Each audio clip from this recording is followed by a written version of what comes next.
গুনাহগার হিন্দু হোক, বৌদ্ধ হোক, খ্রিস্টান হোক, মুসলমান গুনাহগার হোক, পৃথিবীর মানুষ যদি চায় তার গুনাহকে নেকিতে পরিবর্তন করবে।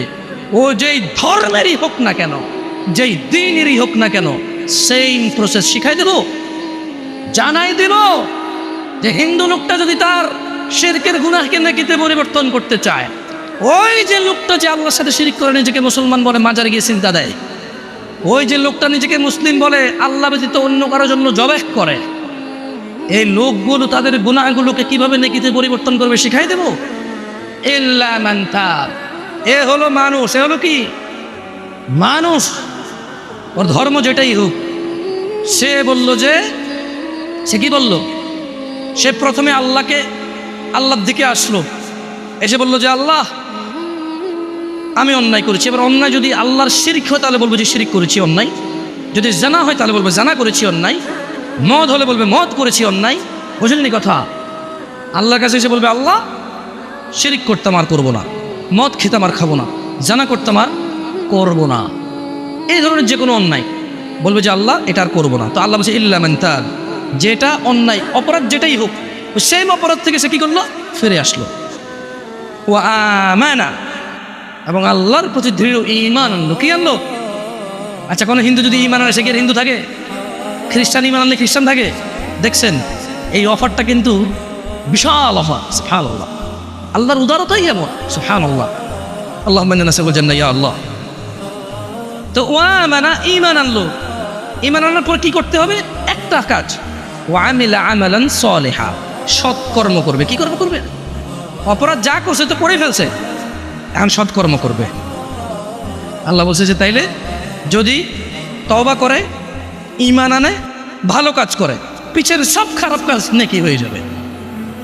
এটা হচ্ছে কেমন অফার? আমি উদাহরণ দিতে গিয়ে বলি, যদিও উদাহরণটা খুবই তুচ্ছ এবং জীবনে এই অফার জীবনে পাওয়া যাবে না।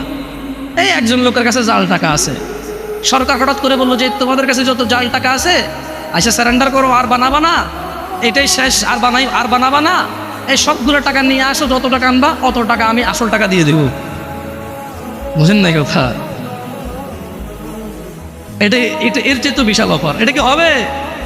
সরকার টিকবে? মানুষ একে তো জাল টাকা বানায়, সে চিন্তা করবে অফার কত দিনের। সরকার যদি বলে যে 1 মাস সুযোগ, সে ওই 1 মাসে চিন্তা করবে মেশিন কই পাওয়া হয়, যেহেতু জাল টাকা দিলে আসল টাকা দিলে। উল্টা বাংলাদেশের যত মানুষ জাল টাকা বানানো, সবাই জাল টাকা বানানো শুরু করে দিলে। বোঝেন না কথা? তো আপনারা আবার গুনাহকে নেকিতে পরিবর্তন করতে যাইয়া যাদের গুনাহ নাই চিন্তা করে না যে আগে গুনাহ করে ফেলি, তাহলে নামাজ পড়তেছি সওয়াব, গুনাহ করতেছি ওটাও সওয়াব হয়ে যাবে, ডাবল সওয়াব। এরকম চিন্তা করেন না। কেন করেন না? কারণ সরকারের অফার 1 মাসের, কিয়ামত কবে হবে আমরা জানি না। মোটামুটি এটা তো আন্দাজ, আল্লাহ মাফ করুক, 1 মাসের ভিতরে হয়ে যাবে এরকম তো জানি না। কারণ আলামত যেগুলো আপনার নবী বলে গেছে এখনো বাকি আছে। এখনো কি মানে ওই সূত্র থেকে যে নলেজ সোর্স পাওয়া যায় এখনো মোটামুটি অজানাই আমাদের, কি এবং আন্দাজের বাইরে কত দিন পরে কিয়ামত হবে এখনো আমাদের কি, যত ওয়াজ মাহফিল শুনেন অমুক কিয়ামত হয়ে যাবে অমুক, এগুলো আসলে সঠিক না। এখনো যে আলামতের কথা আছে আন্দাজের বাইরে। কিসের বাইরে? অ্যাটলিস্ট আমাদের 60-70 বয়সের জীবনের আন্দাজের বাইরে। ওয়াল্লাহ বাকি আল্লাহ ভালো জানে, কে ভালো জানে। সো ওই গুনাহ করতে যাই যে গুনাহের জন্য নেকিতে পরিবর্তন করার চিন্তা করলে গুনাহ অবস্থা যদি মরে যান তাহলে কিন্তু অবস্থা খারাপ হয়ে যাবে। অবস্থা কি? মুনাফিক, কাফের, মুশরিক, বেঈমান হয়ে মরে যেতে হবে। আল্লাহ আমাদেরকে বুঝার তৌফিক দান করুন। ইন্নাল্লাহা ওয়া মালাইকাতাহু ইউসাল্লুনা আলান নবী ইয়া আইয়ুহাল্লাযীনা আমানু সাল্লু আলাইহি ওয়া সাল্লিমু তাসলিমান কাসীরা। আল্লাহুম্মা সাল্লি আলা মুহাম্মাদ ওয়া আলা আলি মুহাম্মাদ কামা সাল্লাইতা আলা ইব্রাহিম ওয়া আলা আলি ইব্রাহিম ইন্নাকা হামিদুম মাজিদ। আল্লাহুম্মা বারিক আলা মুহাম্মাদ ওয়া আলা আলি মুহাম্মাদ কামা বারাকতা আলা ইব্রাহিম وعلى آل إبراهيم إنك حميد مجيد. أقم الصلاة.